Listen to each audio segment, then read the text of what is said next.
Engagement 36 mois sous réserve d'éligibilité. Offre soumise à condition. Backup égale secours. Bonjour Charline Vanhoenacker. Bonjour Antoine Decaune. Qu'est-ce qui va donc se passer dans Par Jupiter ? C'est un Par Jupiclass aujourd'hui, c'est le jour des enfants. Ah mais oui, bien sûr. On va notamment relire Catherine Certitude. C'est le texte de Modiano avec les dessins de Sampé. Oh, ça va être drôlement sympa. Mais ouais. Mais je crois que... Oh là là, mais il est déjà 17h. Bon, vous écoutez France Inter.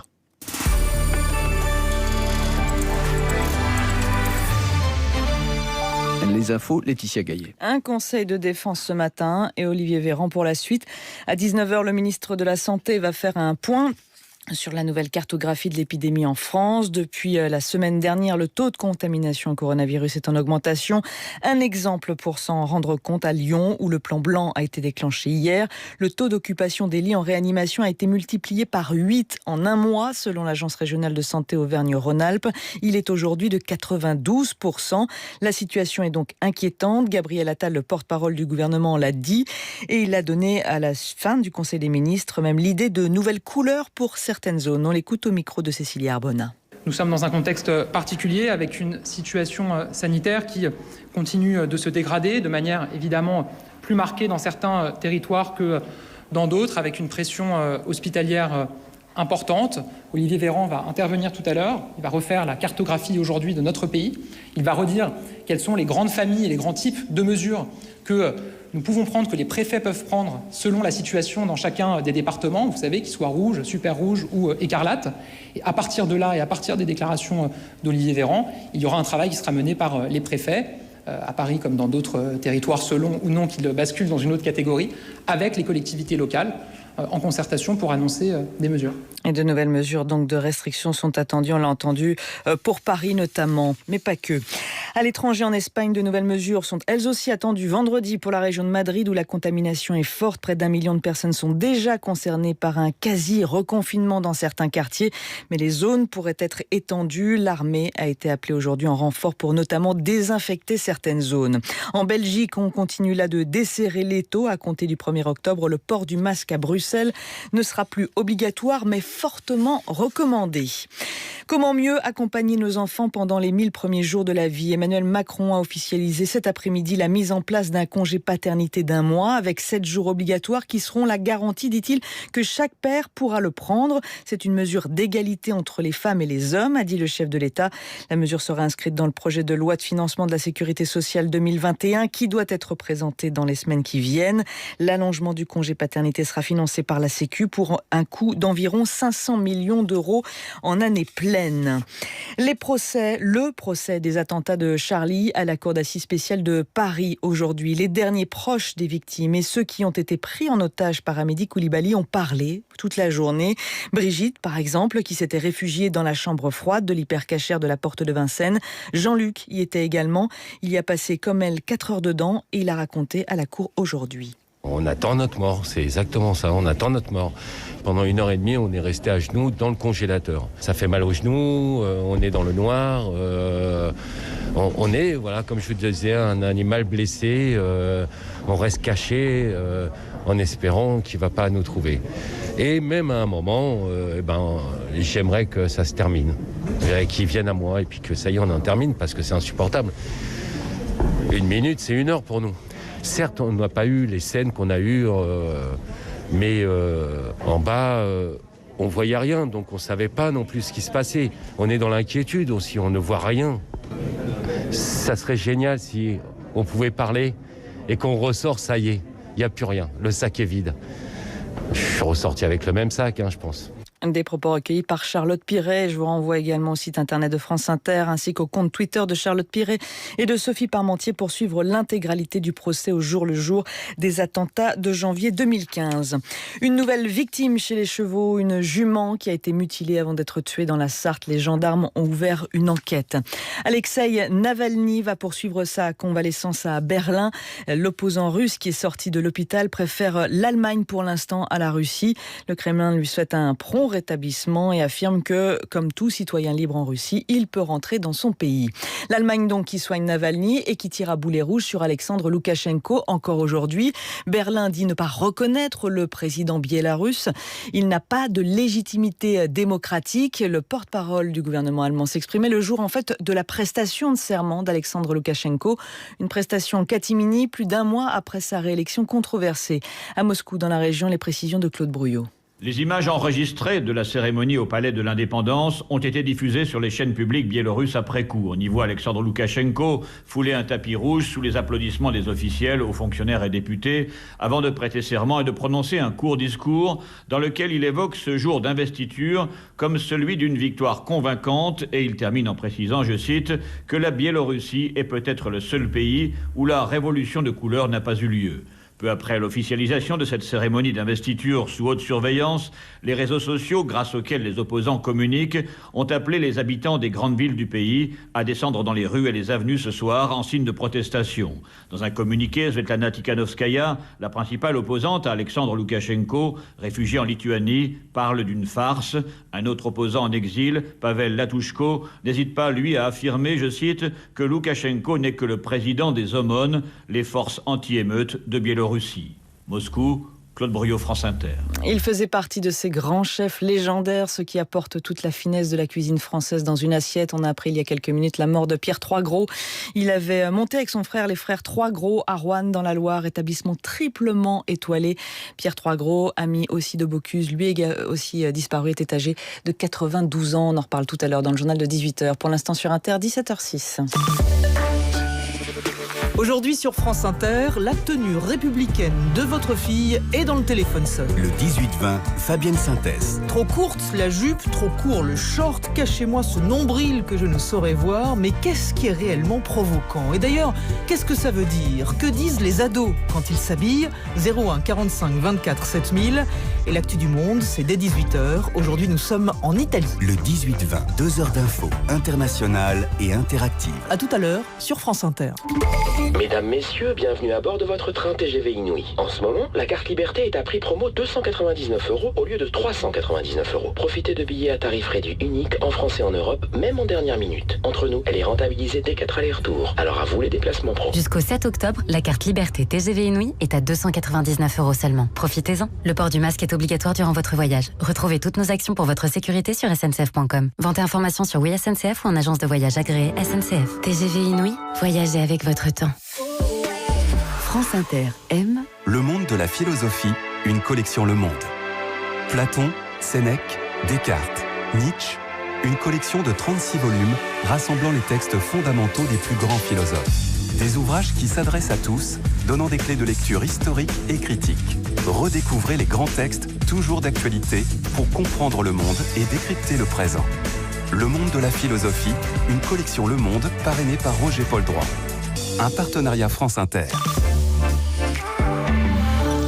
Cette fois-ci, j'ai tout retenu, c'est par Jupiclass. Exactement. Ouais, et le prof, c'est Charline. Ouais, Oui, bien Ouais. sûr. Ouais. Et Alex Vizorek, c'est le surveillant. Général. C'est le pion. C'est le moins malin. Elle est bien barrée avec ça. Bon, bon courage. Hein. Merci Laetitia Gaillet. Pour les élèves. Allons-y.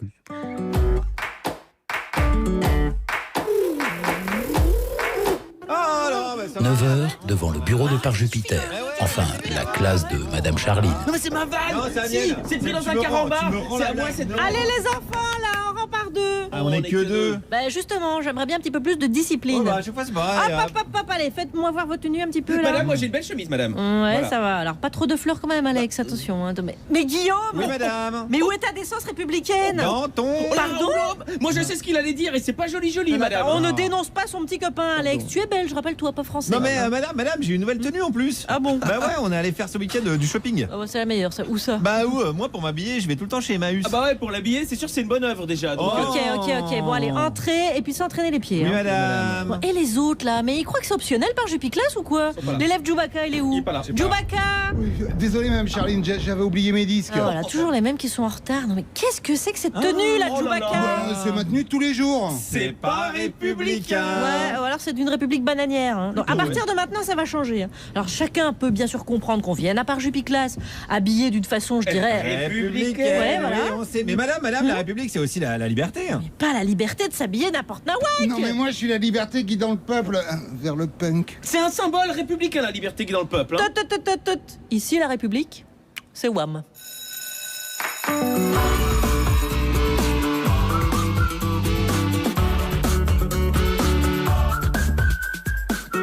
Bonjour la France Inter, vous écoutez une émission apprenante de continuité pédagogique et républicaine. Et voici la devise du jour. Le courage n'est pas l'absence de peur, mais la capacité à ne surtout pas paniquer quand vous êtes en zone rouge. Nelson Véran Mandela. Bonjour Juliette Arnaud. Bonjour Charline. On entame un nouveau livre aujourd'hui, un livre recommandé par le ministère de l'Éducation nationale en classe de 3e. Il s'agit de Catherine Certitude, un texte de Modiano avec des dessins de Sampé qui rendent encore plus accessible le texte de Modiano. Moi je trouve au contraire que ce texte est à la fois limpide et offensif. Salut Guillaume Meurice. Bonjour les amis. Ce matin, vous nous avez dit, je pars dans la rue, je vais tenter d'expliquer un truc aux enfants. Alors si c'est dans la rue que vous avez trouvé l'explication, j'ai peur. Je suis pas sûr d'avoir trouvé, mais effectivement, je vais essayer d'expliquer la crise à la République En Marche aux pitchouns. Pas aux enfants, c'est les pitchouns qui nous écoutent. Je suis allé voir notamment des macronistes. C'est le bordel. Attention aux gros mots, mais c'est quand même bien résumé, j'avoue. Et bonjour Thomas Croisière. Bonjour maîtresse. Vous promettez de nous parler du plus grand succès de l'animation japonaise de tous les temps. Le film s'appelle Your Name, il date de 2016 et il est notamment inspiré par un poème du Xe siècle. C'est un dessin animé, c'est pas l'Ancien Testament non plus.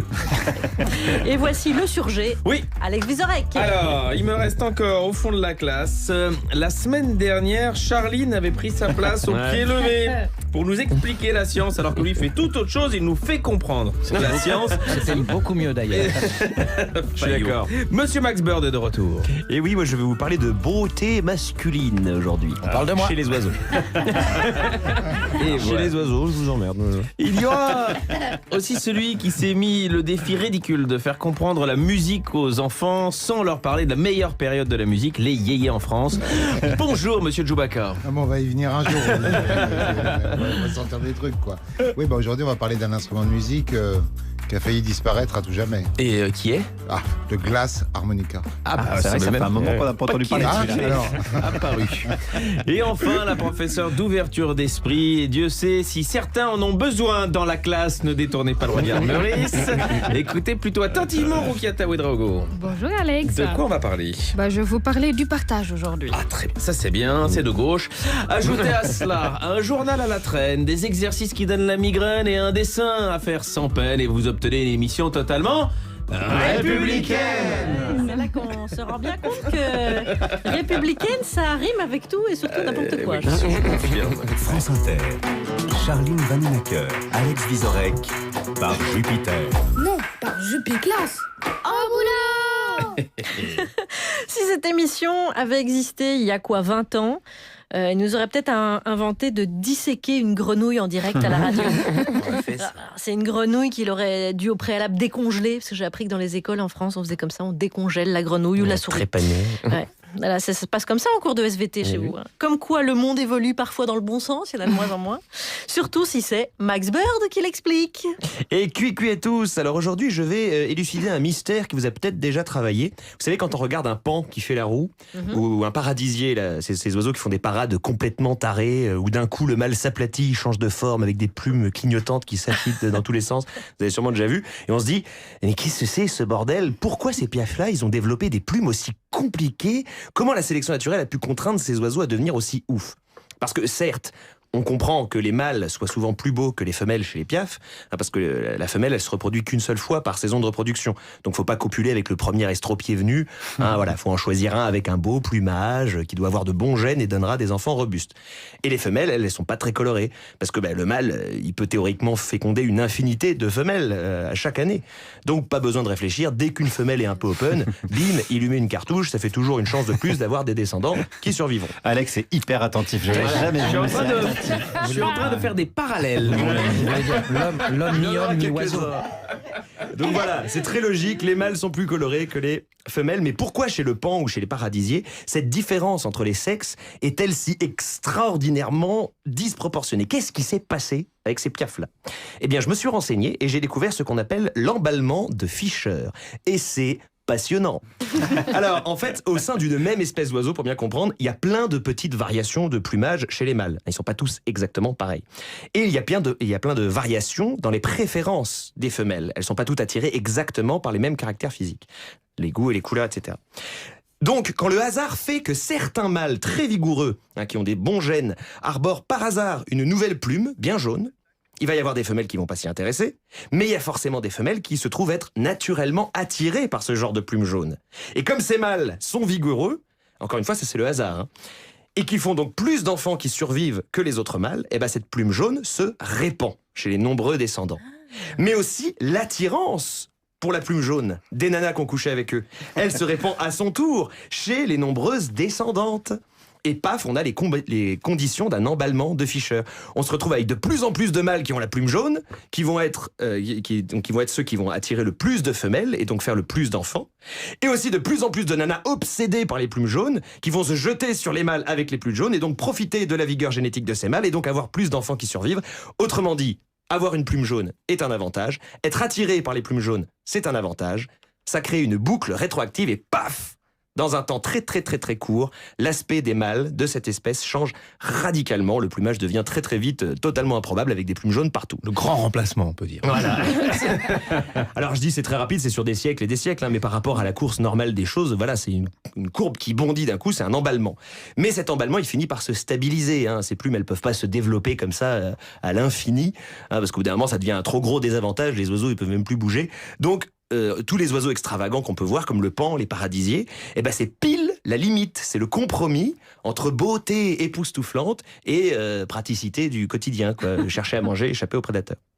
Bref, voilà ce qui se passe quand on laisse la nature s'habiller comme elle veut.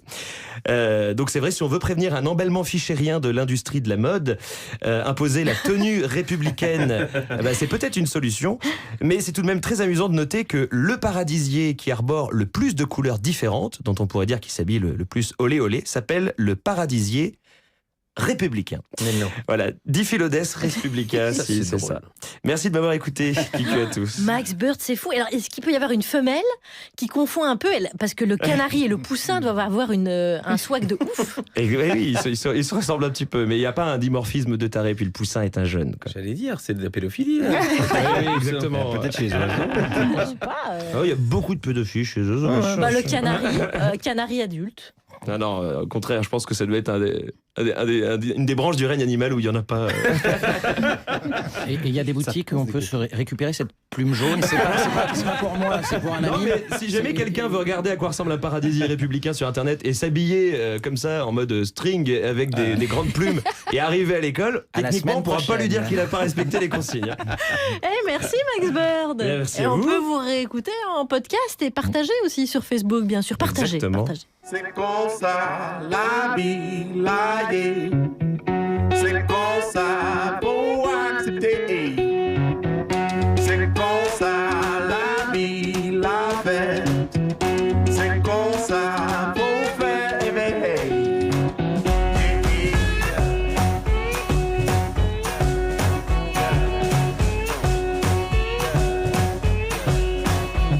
C'est comme ça la vie, la vie. C'est comme ça pour accepter. Jeudi jour en bonne santé. Mais demain, on sait ça qui peut arriver.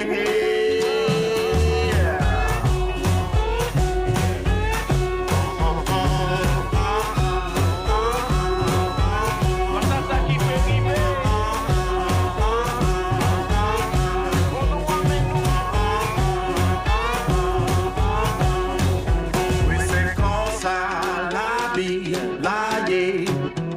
C'est comme ça pour accepter.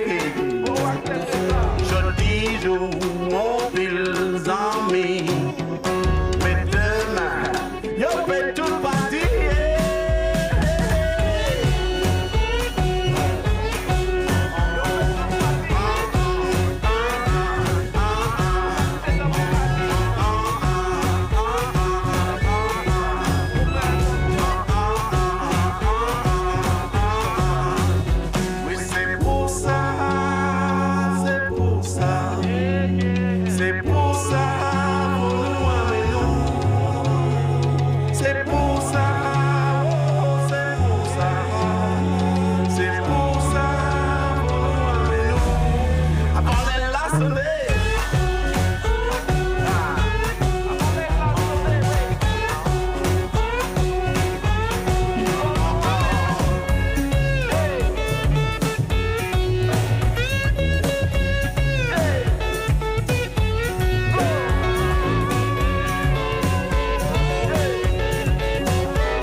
Beyoncé sur France Inter, c'est Consa. C'est une programmation musicale de Chewbacca qui est parmi nous aujourd'hui et qui va nous présenter un instrument qui a failli disparaître. Il nous présente des instruments bizarres, Chewbacca.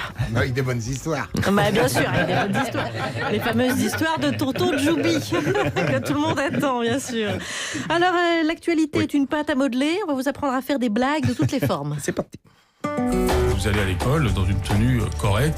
On ne va pas au collège en short, sauf pour faire de l'éducation physique. Le journal de presque 17h17. Tu parles, au bout d'un quart d'heure, vous avez enlevé le slip, soi-disant que vous transpiriez. On commence par les titres. Alexandre Benalla, atteint du Covid, a été hospitalisé à Paris en urgence relative. Qui prouve que le Covid, c'est un peu comme Alexandre Benalla, il peut frapper n'importe qui. Bah, c'est quand même gênant qu'il ait été diagnostiqué positif au virus. Ce qui serait surtout gênant, c'est si on apprenait qu'Emmanuel Macron ait décidé d'entrer en quarantaine à partir d'aujourd'hui. La durée du congé paternité, cette fois, va doubler, passant de 14 à 28 jours. C'est sûrement une bonne chose, mais si 28 jours, ça reste un petit sursis ridicule quand on sait qu'un enfant, c'est une peine de condamnation à perpétuité tout de même. Et des brèves ? J'hésite à doubler la durée des brèves en les faisant passer de 2 à 4 par journal.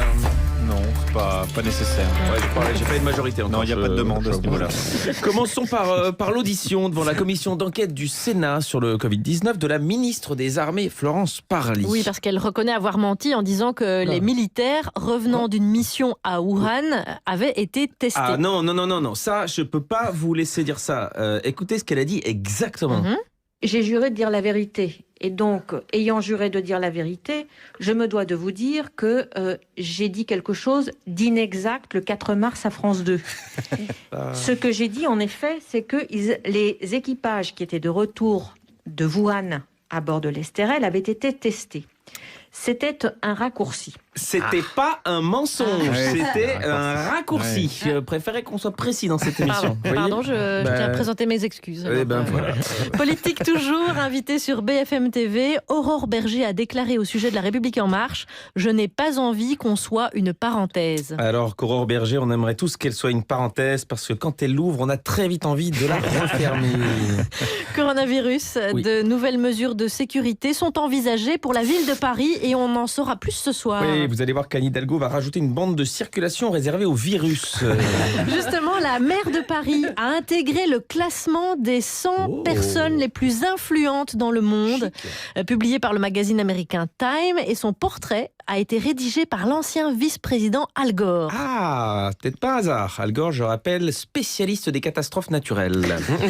Une page économie maintenant. Oui. En 2019, la fraude sur les moyens de paiement est restée faible et maîtrisée, sauf pour les chèques, pour lesquels la fraude bondit de 20%. Ça, c'est bizarre, hein. C'est tellement moderne pourtant les chèques. Vous trouvez ?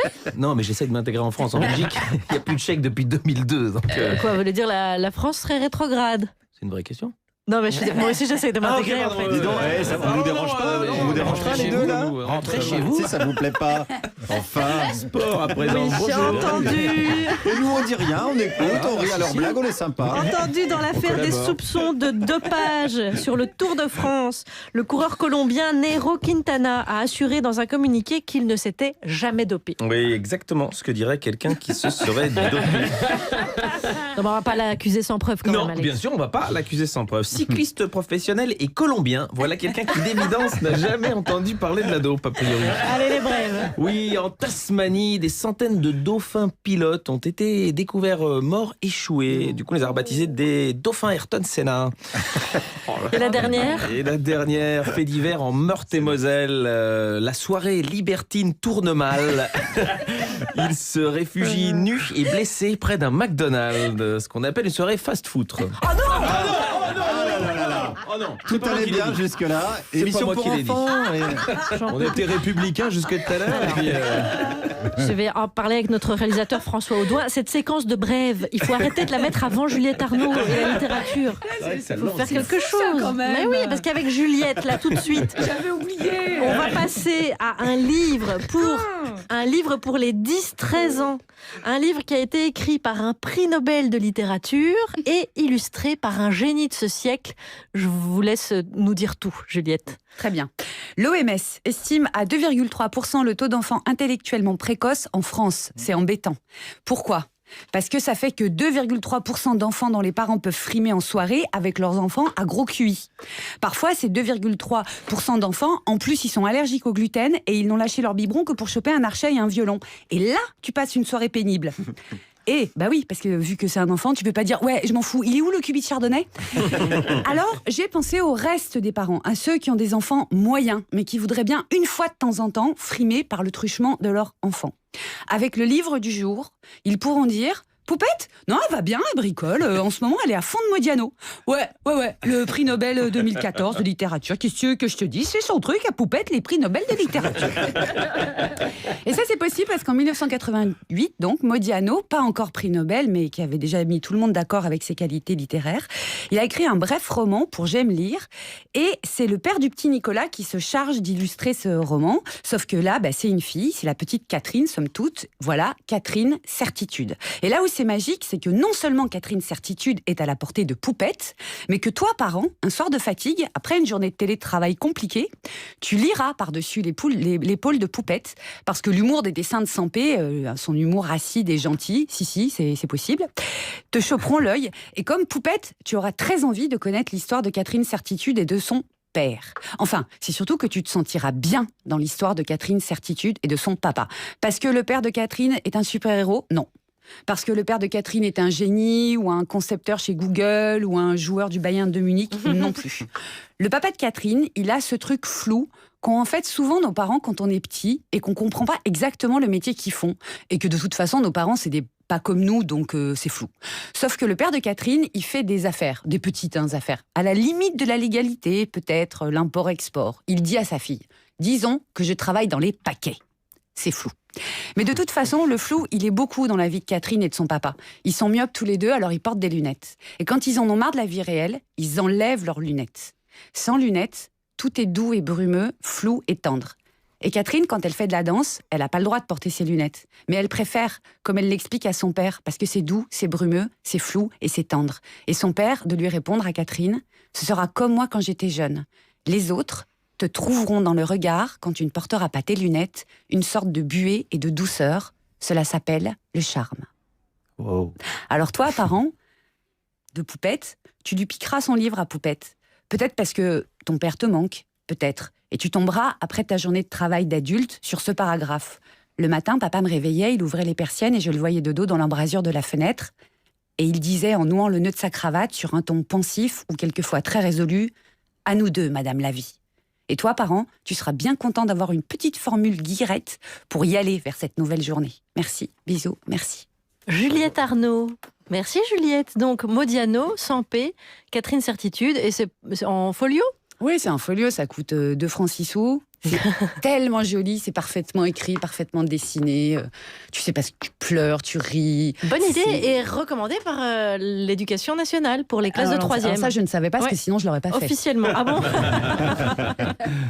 Comme vous êtes à 17h29 sur France Inter, avec toute la bande de Par Jupiclass.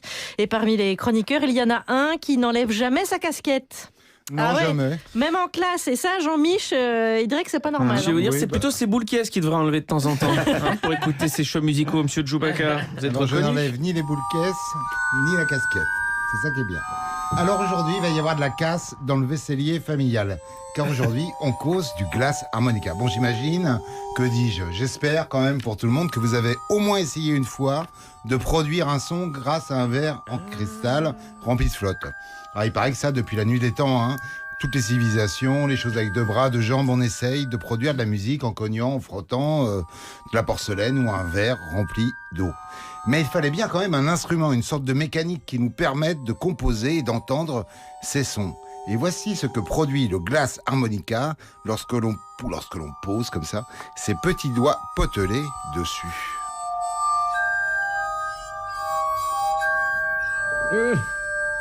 C'est beau, hein? Ah! C'est Harry Potter. Un peu, oui, on s'en sort beaucoup dans Harry Potter. Alors voilà, Il y a un petit génie qui a inventé cet instrument et qui est un des pères fondateurs des États-Unis. Il est partisan de l'abolition de l'esclavage. Il a aussi été éditeur, inventeur des lunettes à double foyer, du paratonnerre et du glace harmonica. Et ce mec qui ne dormait jamais, donc c'est Benjamin Franklin. Mais si. Et donc on est en 1762 et il va à Londres et lors de ce voyage, il voit des musiciens jouer avec des verres plus ou moins remplis d'eau, parce que c'est comme ça qu'on attrape la bonne note. On appelle ça les verres musicaux ou le séraphin. Mais en rentrant chez lui, il est inventeur. Il passe commande à un souffleur de verre pour créer son instrument. Et donc les verres sont préaccordés, ils sont rassemblés sur une tige sans se toucher. Et grâce à un système de pédalier, on les fait tourner plus ou moins vite et on obtient une note en trempant son doigt dans de l'eau avec un peu de craie. Et ça permet au son de se révéler. Alors cet instrument va connaître un succès absolument phénoménal et immédiat.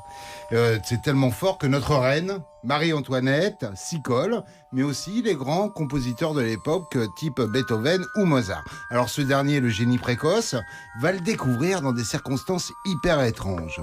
Le musicien, il a parmi ses poteaux un médecin allemand qui s'appelle Franz Anton Mesmer. Et Stubib pensait qu'il existait un fluide permanent comme ça dans le monde universel, le fluide animal, et que le contrôler et diriger ce fluide pourrait nous aider à soigner les gens. Donc on se bouscule chez lui à Paris, on met les panards dans un baquet rempli de flotte aussi, et pendant ce temps, il y a un mec qui s'éclate derrière au glace harmonica. Mozart est là, il voit ça, il dit c'est génial, je vais composer. Donc c'est un peu de la mystique New Age avant l'heure, et Mesmer s'en sert en fait que pour des thérapies collectives où tout le monde a les panards dans la flotte. Donc de son passage à Paris, Mesmer va pas garder un bon souvenir puisqu'il est traité comme un charlatan par l'Académie de médecine, et il est obligé de mettre les bouts. Mais Mozart est passé par là, et a commencé à composer des pièces musicales pour le glace harmonica. Alors il faut que je vous précise quand même que tout le monde n'aime pas cette invention, et qu'on l'accuse de beaucoup de choses. Par exemple, de foutre en l'air votre grossesse, ne parlons pas de l'état de l'enfant quand il va naître, que ça rend dingo les bestiaux, et comble de tout cela, en Autriche, dans un comité médical en 1804, on dit qu'il est capable, comme une arme de guerre, de réduire à l'état de chiffre-bol le plus balèze des hommes, et pour y arriver, il suffit de lui jouer du glace harmonica pendant 60 minutes. Il faut dire qu'on ajoute à tout ça des morts étranges. Alors comment se fait-il que ceux qui en jouent tous les jours finissent leur vie dans d'affreuses souffrances ou sont atteints de démence? Bon, l'explication est simple aujourd'hui, il y a du plomb dans l'instrument et à force de frotter tous les jours ce machin, en permanence, les musiciens finissaient complètement intoxiqués. Mais à cette époque, on ne le savait pas. Donc en Allemagne, on décide, à partir du mi-temps du 19e siècle, d'interdire l'instrument et puis de l'Allemagne, le monde, et donc l'instrument disparaît. Et voilà, il y a 40 ans, il y a un mec qui est maître verrier aux États-Unis et qui dit on va repartir, on va le refaire, on va reconstruire cet instrument. Et en France, on a la chance d'avoir un master du truc qui s'appelle Thomas Bloch. Et soyez curieux, allez voir son site internet, tendre une oreille à ce qu'il produit. Et pour vous prouver que tout ce que je dis est vrai, voici une petite compo de Wolfgang Amadeus Mozart, rien de moins, et l'instrumentiste n'est autre que Thomas Bloch. Un adagio en ut majeur, K 356.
Mais on est obligé de mettre de l'eau dans les verres parce que c'est question de Juliette. Est-ce que ça donnerait pas un meilleur son avec d'autres liquides, ouais. Avec du chardonnay. C'était Mozart donc. Oui, tout à fait. Interprété, rappelez-le pour les gens qui nous rejoignent et qui se disent mais où suis-je, où vais-je. Interprété par Thomas Bloch. c'est C'est donc Thomas. l'adagio en ut majeur. K 356. Vous vous êtes moqué. Non, Alors, pas du tout. Si, Non, si. C'est Alex. Alors C'est j'aimerais surtout- bien que du coup Chewbacca redise parce que ce monsieur il mérite quand Bien même. sûr. C'est une Ah bah, œuvre. c'est Thomas allons-y. Bloch. Donc Guillaume est parti pour payer tous les verres cassés des vaisseliers en France. Voici son adresse mail, je vous la communique. guillaume.meurice@radiofrance.com. Merci Chewbacca pour l'histoire de cet instrument qui avait disparu et ça on ne comprend pas pourquoi et qui est réapparu. Il y a un petit budget vert quand même. Bon, il n'y a pas de conservatoire qu'on saigne pour l'instant, malheureusement. Tu m'étonnes. C'est vrai. Merci pour cette découverte, Bah Chewbacca. Voilà. Les gens se disent, mais ça y est, je suis dans la 4e dimension. Que se passe-t-il? Que est devenue ma radio? C'est pire que la grève. Qu'est-ce qu'il y a de pire que la grève? Rien. Ils sont en grève, mais pire. Qu'est-ce qui se passe? Merci, Joub. Vous écoutez êtes pas Par Jupi aventureux. Classe. Nous reprenons une activité normale. Qui est présent aujourd'hui, Alex? Eh bien, nous avons déjà entendu Juliette, Max Bird et Chewbacca, mais le supplice n'est pas fini. Il reste Roukiata Ouedraogo, Thomas Croisière et surtout l'enfant terrible de la chronique. Il s'est reconnu, évidemment, Guillaume Meurice. Oui, les pitchounes. Alors, soyez attentifs, je vais essayer de vous expliquer. Les pitchounes, la crise à la République en marche. Alors, c'est un petit peu le bazar. Partout en politique, c'est le bazar. Même Vincent Lindon, il est perdu. Hein. Il l'a dit, il était invité ce matin dans le 7-9, hein, le Fidel Castro du Flore. Il était tout chamboulé. Donc, quand Vincent Lindon est chamboulé, bah, nous, on n'est pas bien, hein, automatiquement. Hein. C'est comme quand Vincent Delerme à la gastro, dans les couloirs de Radio France, bah, ça emmène pas large. Et comme les pitchounes, vous êtes notre avenir. Bon, là, on dirait pas comme ça parce que vous êtes en train de manger vos crottes de nez. Mais bientôt, vous pourrez manger vos crottes de nez à l'Assemblée ou au Sénat, comme Gérard Larcher, qui s'en sert pour épicer son menu fitness gésier gras de volaille à la cantoche. Bref, comme vous êtes notre avenir, il faut bien que vous compreniez tout. Alors, il y a la République en marche qui est en train de se déchirer entre les gens de droite et les gens de gauche. Même Aurore Berger, qui pourtant est habituée à se déchirer toute seule sa veste à force de la retourner, eh ben, elle est perdue, Aurore. Alors, comme la démocratie, c'est le pouvoir du peuple pour le peuple et qui s'appelle Rio Kezak, je suis allé voir ce bon peuple pour bien qu'il vous explique. Alors déjà, on va faire un petit point. Qu'est-ce que la gauche, qu'est-ce que la droite? Bah, honnêtement, ouais. La gauche c'est les pauvres et la droite c'est les riches. Ah ok, c'est aussi simple que ça.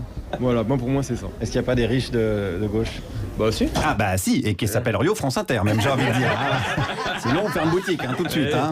Il y a même des pauvres de droite, tout existe dans la vie. Il y a certainement des taureaux fans de corrida, tout est possible. Il y a Carla Bruni dans la playlist, hein, je vous le rappelle. Carla Bruni est là, tout est possible. D'ailleurs, n'hésitez pas à réagir à ça sous le hashtag Chewbacca démission. C'est un autre sujet. Et nous continuons à vous expliquer les pitchounes. Alors la droite, elle récupère de l'argent pendant quelques années et la gauche, elle revient et elle dépense tout l'argent que la droite a récupéré. C'est exactement ça qui se passe. Quelle analyse. Voilà. Les pitchounes. Alors là, quand c'est bien expliqué, on comprend tout bien. Non mais vous avez interviewé ma mère. C'est exactement ce bah que voilà, c'est. mais comme ça, c'est très bien. On comprend que la dame est fan de Christophe Barbier, certainement, qu'elle a un poster de François Langlais dans sa chambre. Mais on peut aller encore plus loin dans l'explication. Comment leur expliquer? Eh ben, on pourrait leur dire que c'est comme la main droite et la main gauche. S'ils font une bêtise, bah, ce serait peut-être plus la main droite que la main gauche. Mais comme ce sont les politiques qui dirigent, de toute façon, que ce soit la droite ou la gauche, ils seront toujours au mieux, ça sera la merde. Oui, alors attends, non, déjà les gros mots, c'est non, hein, bien sûr que non. Alors la métaphore des mains est pas mal. Macron, il a une main droite, une main gauche. Alors si vous voulez, une main droite Darmanin, quoi, une main baladeuse de droite, on pourrait dire même, et main de gauche, il a les gens de gauche du gouvernement. Voilà. Jean-Yves Le Drian. Jean-Yves Le Drian, parfait mélange entre Trotsky et Voldemort. Donc, main gauche, main droite, c'était pour la gauche et la droite. Et quand on les met ensemble, donc ça donne La République en marche. Donc allons voir un électeur de Macron un petit peu déçu. La gauche conduit à la catastrophe qu'on a aujourd'hui, la droite fait la même politique que la gauche. Et le résultat, 40 ans après, là, le pays casse la gueule. Voilà. Là, on est dans une politique de gauche, selon vous, en ce moment? Oui. Macron, qu'est-ce que c'était? Alors, les pitchounes. Macron, qu'est-ce que c'était? Petit exercice avant l'heure. Réponse 1, un banquier de chez Rothschild. Réponse 2, un ministre d'un gouvernement socialiste. Réponse 3, la marionnette de Jeff Panaclock. Ou réponse 4, la marionnette de Jacques Attali. Envoyez vos réponses par courrier à la maison de la radio et recevez un exemplaire dédicacé de Femmes puissantes, le livre de Léa Salamé, dont on a trop peu parlé sur cette antenne. Et reprenons sans plus attendre. Alors, si Macron est de gauche, quelle serait la personnalité de droite que... Pour l'instant, la personnalité personnalité de droite, c'est pas sauvable. C'est foutu. C'est foutu? Bah oui. Fait croire que c'est la droite qui est au pouvoir, c'est pas du tout la droite qui est au pouvoir. Mais qu'est-ce qu'il a de gauche, Macron, par exemple? Vous rigolez, là, on rigole. Alors, les pitchouns, n'énervez pas un macroniste déçu. Ne le faites pas chez vous, je le fais parce que je suis un professionnel de ça. Hein, j'ai une prime de risque. Mais si vous êtes à un repas de famille, ne dites jamais « Elle est sympa, Marlène Schiappa, non ?» Non, ne faites pas ça. Oh là là, le terrain est miné. Alors l'astuce, si ça arrive et que tout le monde se fout sur la gueule, vous enchaînez avec Didier Raoult, il est quand même très fort. Et normalement, vous profitez de la bataille générale pour vous exfiltrer. Voilà. Alors il est temps de conclure avec l'éducation à la politique des pitchouns. Oui, mais le problème, c'est que leurs parents ont fait tellement les cons et ils ne sont pas éduqués, ils veulent plus rien foutre, les gens. Vous demandez aux gens, 80% veulent être fonctionnaires. Enfin, dire la sécurité de l'emploi, ils veulent rester chez eux maintenant, travailler. Il n'y a pas beaucoup d'optimisme chez vous. Mais c'est pas qu'il n'y a pas d'optimisme, je m'en fous maintenant. Ça sert à rien, ils comprennent rien. Voilà, fou. De toute façon, ça sert à rien de vous expliquer les pitchouns. Vous pigez rien, les pitchouns sont des cons aussi, il n'y a pas de raison. Et rassurez-vous, vous avez encore du temps pour vous instruire et ne pas devenir aussi con que vos aînés, notamment ceux qui ont amené la République en marche au pouvoir. Guillaume Meurice, merci Guillaume. Et en ces temps où il est moins évident de se divertir, un lieu reste ouvert pour s'amuser. C'est l'Escape Game Scandale à l'Élysée. Pour découvrir le terrible secret du président de la République dans plusieurs pièces avec plein d'indices. Vous pouvez retrouver les informations sur le site de Guillaume, guillaumemeurice.fr. N'hésitez pas à y aller. Et on reverse les droits d'auteur à Anticorps. Association qui milite contre la corruption. Car la corruption, c'est mal. Très bien. Enfin, c'est ce qu'on m'a dit. Alors ça... Vincent Lindon m'a dit ça. Donc, a priori, c'est bon. D'accord. Donc, c'est une bonne chose, alors. Merci, Guillaume. Vous écoutez par Jupiclass avec toute la bande. À venir, Roukiata Ouedraogo et Thomas Croisière avec Alfred et Gaston. Et on va passer aux exercices. Les exercices. Et justement, cette émission est très bien produite puisque le premier exercice traite de ces feuilletons incroyables à La République En Marche. Le départ qui était parti de... Oui, le numéro 2, qui a été remplacé. Voilà. Mais bon, voilà, l'autre, là, de toute façon, on voit très bien. Celui qui ressemble à... Et voilà, c'est lui. Et bon, peu importe, le parti se déchire lors d'un burex. Qu'est-ce qu'un burex? Un bureau de l'exécutif, et c'est un mot valise. Alors, parmi les mots valises suivants, lesquels existent vraiment? Les mots Casanova et technocrate qui forment le mot Castex. Est-ce que c'est un Casanova technocratique? Les mots modulateur et démodulateur qui forment le mot modem. Les mots trash qui veulent dire poubelle en anglais et dump qui signifie déverser, ce qui donnerait le mot Trump. Ou les mots voleur de Coupe du Monde qui en valise donnent équipe de France. Attendez, Alex, vous n'avez pas bien compris le principe. J'ai très bien compris, oui. Ce qu'il y avait dans les valises avec l'arbitre, j'ai très bien compris, oui. Ça, j'ai... Très bien. Il y a toutefois une bonne réponse. Hein. Mon exercice, depuis quelques jours, tu stresses avant d'aller à l'école et tu te demandes, ma tenue est-elle républicaine? Alors on va t'aider à te détendre et à clouer le bec à ton proviseur, mais avant... Peux-tu nous dire pourquoi les élèves ont arrêté de porter la blouse en 1965 ? Petit A, parce que Jean-Michel Blanquer n'était pas encore ministre, sinon il n'aurait jamais laissé passer ça. Petit B, parce qu'un décret a autorisé l'utilisation du stylo bic et du coup les élèves ne se tâchaient plus. Petit C, parce que les élèves ont essayé de faire mai 68, mais comme on était en 65, ça n'a pas marché. Petit D, je trouve que vos réponses ne font pas preuve de bon sens. Pas exclure en fait. Guillaume ? Petit exercice, on parle beaucoup des cas contacts. Il s'agit donc des personnes qui risquent d'avoir été contaminées parce qu'elles ont été en présence d'une personne infectée. Quels sont les critères pour être cas contact? Alors, réponse A, avoir été en contact avec un cas, d'où le nom cas contact. Ce serait quand même bien foutu la vie. Réponse B, on s'en fout, le problème, c'est l'islam. Réponse C, les musulmans veulent prendre le contrôle du monde. Ou réponse D, si vous répondez la réponse A, vous serez fiché S et envoyé à Raqqa. Voilà. Et si nécessaire, le corrigé est publié sur Facebook quelques heures avant l'émission du mercredi, bien sûr. Les gens l'attendent, ça. Et ça, parce qu'ils sont dans le doute. Moi, j'ai un vrai doute. Je ne suis pas sur le... Au niveau de l'islam, il y a certainement un problème, à mon avis. avis. J'ai l'impression qu'il y a un problème. Allez, il est 17h46 sur France Inter et voici le moment qui nous est offert par Roukiata Ouedraogo. Bonjour mes coucouyouf adorés. Aujourd'hui, je vais vous faire un petit cours sur le partage. Alors, le partage, c'est une notion assez compliquée à comprendre. Cela consiste à céder à quelqu'un d'autre une part de ce que l'on possède. Mais il y a des nuances. Par exemple, si vous possédez des germes de la Covid et que vous en postillonnez quelques-uns à vos voisins, ce n'est pas du partage. Non, c'est de la contamination, Guillaume. Il y a quelque chose de généreux dans le partage qui n'existe pas vraiment dans la contamination. Autre exemple, on a coutume de dire que en 1884, lors de la conférence de Berlin, les puissances européennes se sont partagées l'Afrique. Erreur, ce n'était pas du partage. Non. C'était du vol en bande organisée.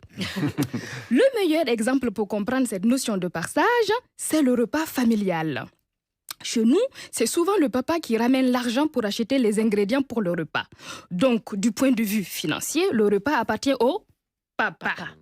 Mais c'est la maman qui fait les courses et prépare le repas. Donc, matériellement, le repas appartient aussi à la maman. Et puis, il y a les enfants qui n'ont rien fait pour mériter de manger. Mais comme c'est eux qui nourriront leurs parents quand ils seront vieux, il vaut mieux ne pas injurier l'avenir et l'avenir appartient aux enfants. Et puis, il y a l'autre, car on a un truc très exotique vu d'ici qui s'appelle l'hospitalité. C'est une notion assez proche du partage. C'est pour ça que chez nous, quand on prépare un repas, on prépare toujours ce qu'il nous faut, plus que ce qu'il nous faut, car il y a toujours un voyageur de passage. Et puis, il ne faut pas oublier le coco. Alors, c'est quoi le coco? Le coco, c'est celui qui vit dans la poche de son camarade. En fait, le voisin profiteur, quoi. La semaine prochaine, je vous ferai un cours sur le coco. Ah ouais. Le repas familial est donc le moment où s'organise le partage. Alors, comment ça se passe concrètement? Au village, quand on mange, on se regroupe à même le sol autour d'un grand plat. On commence toujours par le don aux ancêtres, une goutte de boisson versée au sol ou un petit morceau de nourriture. Car pour nous, l'ancêtre n'a jamais disparu. Il est toujours là, près de nous.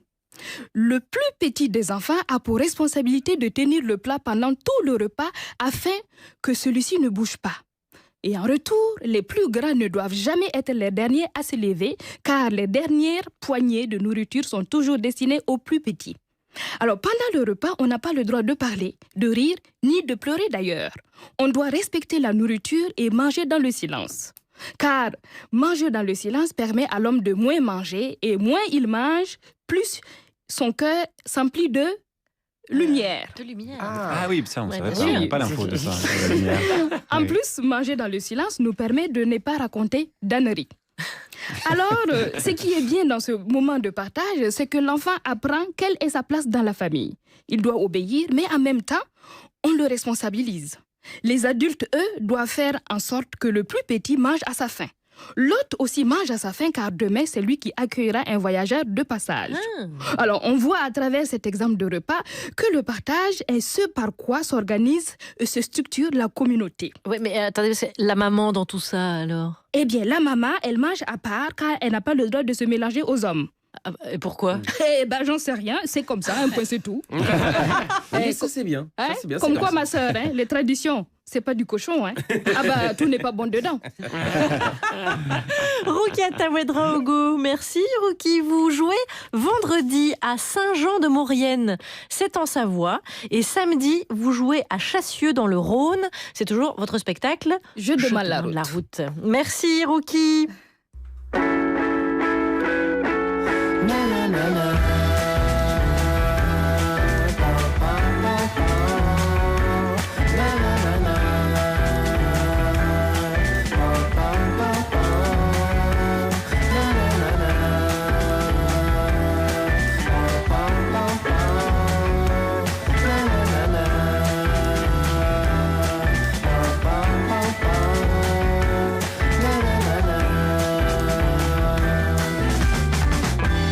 Look at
of Reach, c'était le quintet australien Banana Gun. J'ai bien aimé, mais ça manquait de glace harmonica un tout petit peu. À un moment. Alex Vizorek fait allusion au titre diffusé par Chewbacca tout à l'heure et on a bien compris qu'il ne serait pas rentré dans la playlist France Inter. Et pourtant... Mérité, on sait que ce serait c'est mérité. parfois des choses iconoclastes. 17h54 sur France Inter. C'est l'heure où on a rendez-vous avec Alfred et Gaston, les chroniqueurs des Petits Cahiers du cinéma, dont le rédacteur en chef, c'est le daron, c'est Thomas Croisière. En colloque avec mes deux Kikoujap, je leur propose chaque semaine la séance de Thomas Croisière. Et hier, c'était... Your Name de Makoto Shinkai.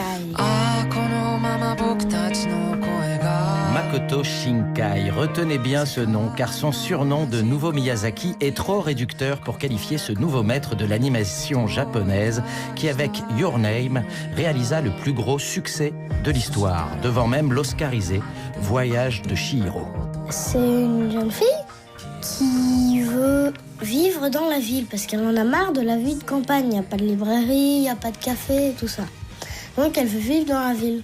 Oui, alors le film date de l'an 3, avant la Covid, quand on pouvait trouver ça cool de vivre en ville, voire quand on trouvait ça cool de vivre tout court. Alors, elle s'endort et le lendemain, elle se retrouve dans le corps d'un garçon qui habite en ville. Et donc, elle est super contente. Par contre, elle ne sait pas ce qui se passe. Elle ne sait pas dans quel collège elle va. Elle ne sait pas quel est son travail parce qu'on lui envoie un mail, t'es en retard au travail. Elle ne sait pas qu'elle travaille au café. Et donc, après, en fait, ils échangent de vie. Un changement de vie par un changement de corps. Dispositif classique du cinéma, Dans la peau d'une blonde, Volte-face, Didier ou Big, dont vous pouvez retrouver notre excellente chronique en podcast. Et que ferions-nous si nous retrouvions dans le corps d'une femme, Alex? T'as qui quand il est dans le corps d'une fille, il se touche les seins en fait. Derrière l'innocence de ses 10 ans, point déjà l'ado couillon. Et à défaut de niquer, nos deux héros communiquent. Ils s'envoient des mails pour savoir ce qu'ils ont fait dans la journée avec le corps de l'autre et ils essaient de se rencontrer. Sauf qu'ils sont séparés de 3 ans. Ah, Makoto ajoute à son intrigue une distorsion du temps inspirée de l'Interstellar de Christopher Nolan, qui lui-même se serait inspiré d'un court-métrage de Shinkai. Si ça, c'est pas une boucle temporelle, ça. Oh, là, je m'y connais pas, alors. Je m'y connais pas. Bref, la genèse de Your Name vint d'un vers du Xe siècle de la poétesse Ono no Komachi. C'est parce que tu as pensé à lui dans ton sommeil qu'il est apparu dans ton rêve. Et si tu avais su qu'il s'agissait d'un rêve, tu ne te serais pas réveillé. Sauf si, bien sûr, Alex, tu sais que tu peux te toucher les seins. C'était drôle, avec la petite sœur qui disait « Alors, encore à te toucher les seins ?» Ça devient vraiment une manie. En dehors de nichon, pas nichon, Your Name oppose rêve et réalité, passé, présent, tradition, modernité, ruralité, urbanité, foisonnement de thèmes de réflexion essentiels et denses. J'ai quasiment rien compris vers la fin. J'ai un peu compris, mais un peu rien compris. Et ce n'est pas grave, car non seulement ce film est splendide, mais c'est aussi une merveilleuse comédie romantique, n'en déplaise à mes abrutis de mômes au cœur de pierre. Ce qui est super bizarre, c'est qu'à la fin, au lieu de se marquer son nom pour s'en souvenir, elle a marqué « Je t'aime » et après, la dernière phrase du film, c'est « Au fait, quel est ton nom ?» Ton nom, Your Name, le titre de ce film d'animation que J.J. Abrams est en train d'adapter à Hollywood. Et quand on voit ce qu'il a fait avec Star Wars, qu'il prenne surtout tout son temps. Allez, vive le cinéma! Thomas Croisière, Alfred et Gaston, merci, ça donne très très très envie de le voir pour ceux qui ne l'ont pas encore vu. C'est un bonheur, il est disponible sur Netflix. Très bien. Bravo pour tous vos dessins, chers auditeurs. La semaine dernière, on avait proposé de faire la couve de Paris Match avec Manu et Brigitte en Amish. C'est très très réussi, vous pouvez aller voir sur notre page Facebook. Bravo, bravo. Alors on a un nouveau défi dessin aujourd'hui. Tu sais que Marianne est le symbole de la République. La preuve, elle est sur les timbres et dans les mairies. Eh ben, dessine Marianne en crop top ou en jupe trop courte ou en jupe trop longue, ou Marianne ensuite à capuche, Marianne en bermuda, Marianne à casquette, ou même les trois à la fois. Bref, lâche-toi. On enverra ton dessin à Jean-Michel Blanquer. Merci à tous d'avoir passé cette heure ensemble. Max Bird, le prof de SVT, Juliette Arnaud, la prof de littérature, Djoubaka, le prof de musique, Roukiata Ouedraogo, prof de géopolitique, Thomas Croisière, prof de cinéma. Et le préféré de l'émission, Luc Aldebert, a été licencié. Prof de tout ce qu'il ne faut pas faire, Alex Vizorek, surveillant général. Demain, nous recevrons la romancière Tatiana de René. Nous ne pouvions pas nous rater, Tatiana. C'est vrai que c'est un très bon à dire MMA, des phrases interruption comme ça. spéciale. Benoît, toujours pas de scoop. Si, justement, jusqu'au 31